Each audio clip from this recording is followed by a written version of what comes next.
भाई आदर्श समाज में तो हम जी नहीं रहे। सब सत्ता के लिए अगर मैदान में है तो सब सत्ता के लिए और प्रोजेक्शन के लिए संविधान को माथे पर लगाएंगे, एग्जीक्यूशन के लिए संविधान को माथे पर कोई नहीं लगाएगा। गरिमा जी, राकेश जी हमारे मित्र हैं, लेकिन अभी इन्होंने 2-3 बातें की थोड़ी सी ऑब्जेक्शनेबल है। उन्होंने कहा जो संसद में होता है वो यहाँ डिबेट में ना करें। पता नहीं संसद में ऐसी कौन सी गलत बात होती है जो इस डिबेट में नहीं होनी चाहिए थी। माफ करिएगा अगर मैंने गलत सुना हो तो बात अलग है। उन्होंने कहा civilisational content and social reform.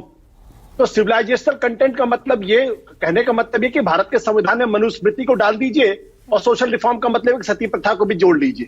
देखिए ये पूरी डिबेट बड़ी गंभीर डिबेट है और भारत के संविधान पे जब आरएसएस के लोग बोलते हैं तो मुझे बड़ी हंसी आती है। हंसी इसलिए आती है कि गोलवालकर से लेकर मोहन भागवत तक कोई भी ऐसा आरएसएस प्रमुख नहीं जिसने भारत के संविधान पे सवाल न खड़े किए। और मैं डेट के साथ बता सकता, डेट के साथ गोलवालकर ने क्या कहा था जब भारत का संविधान बना था कि भाई इसमें तो भारत की आत्मा ही नहीं है, इसलिए ये अपशकुन है और भारत का हिंदू कभी इसको स्वीकार ही नहीं करेगा। ये गोलवालकर के ऑन रिकॉर्ड बयान है। मेरे पास पूरी किताब पढ़ी, मैं अभी उसको दिखा सकता हूं सारी बातें।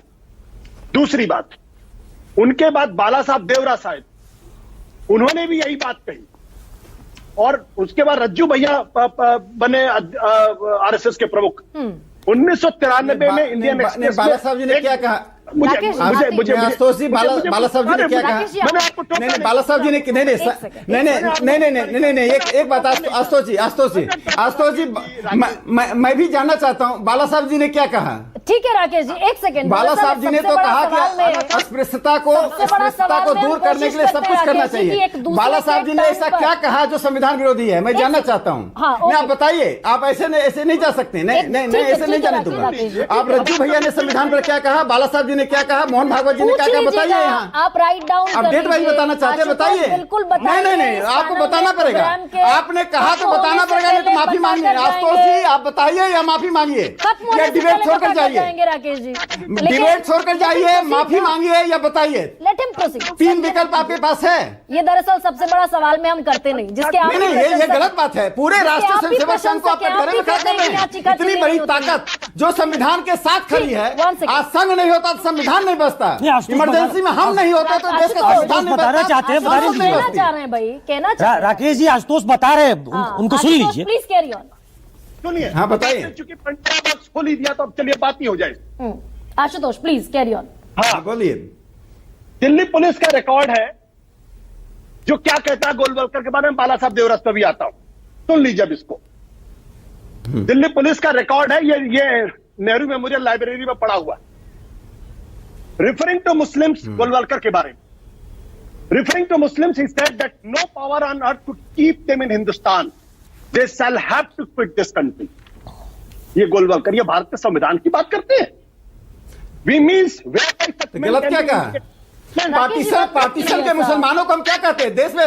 नहीं, ये गलत बोल रहा है। नहीं, मैं सुन लीजिए। नहीं, गलत बात है ये। आरएसएस इस तरह नहीं, ये मैं नहीं करता हूँ ऐसा। लेकिन नहीं, आप आरएसएस को कटघरे नहीं, आरएसएस पर बोलने से पहले आप पूरे फैक्ट चेक कीजिए। जब खून की नदी बह रही थी तो गोलवालकर क्या कहते हैं? उनका स्वागत करो, उनको माला पहनाओ। करेंगे तो मैं रावलपिंडी से रावलपिंडी से ट्रेन पर लाशें आ रही थी। स्वतंत्रता देता है, आपके पास भी अभिव्यक्ति की नहीं। आप इस तरह से सिलेक्टिव कोट मत कीजिए। संदर्भ देखिए, सुक्ति देखिए, व्यक्ति देखिए। आप श्री गुरु जी पर इस तरह से आरोप नहीं लगा सकते हैं। You are very much requested. Let him speak first. Listen to him at least. कमी आप थोड़ा तो सिविलिटी रखिए। Ashutosh please carry on. नहीं, ये समय जाया नहीं करना चाहती मैं। 34 हो गए, 7:34। पूरा पढ़ूंगा और I want to make it sensible. Carry on.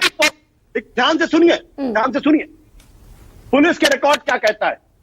Mahatma Gandhi wanted to keep the Muslims in India so that the Congress may profit by their votes at the time of election. But by that time, not a single Muslim will be left in India. If they were made to stay here, the responsibility would be the government of India, and the Hindu community would not be responsible. और इसके बाद सुन के हम सब लोगों को शर्म आएगी। Mahatma Gandhi could not mislead them any longer. We have the means whereby such men can be immediately silenced. Gandhi ji के बारे में कह रहे हैं साइलेंस। शर्म आनी चाहिए आरएसएस को। अरे क्या किसे क्या लाने, देखिए ये सब फालतू बात मत कीजिए, ये नहीं मैं नहीं चलने दूंगा, मैं डिबेट नहीं, ये सब नहीं बात। अब कौन सा रिकॉर्ड लाए, फाइल नंबर बताइए, फाइल नंबर बताइए, मैंने को बताइए फाइल नंबर कौन सा है, फाइल नंबर बताइए। और दिल्ली पुलिस नहीं दिल्ली पुलिस के नहीं FIR की कॉपी को आप यहाँ कोट करेंगे डिबेट में, मैं 1000 FIR की कॉपी कोट कर सकता हूँ इमरजेंसी का। ये गलत बात है। दिल्ली पुलिस क्या लिख रही है, नेहरू की पुलिस क्या लिख रही है श्री गुरुजी पर, वो कोट करेंगे। ये सोशल साइंस का डिबेट है, ये पब्लिक डिबेट है, ये कोर्ट का डिबेट है क्या? हम कोर्ट में खड़े हैं क्या कि पुलिस ने क्या कहा है, डीएम ने क्या कहा, एसपी ने क्या कहा? धीमी कर दीजिए। And let me proceed to Vinod Sharma. Vinod ji, हम संविधान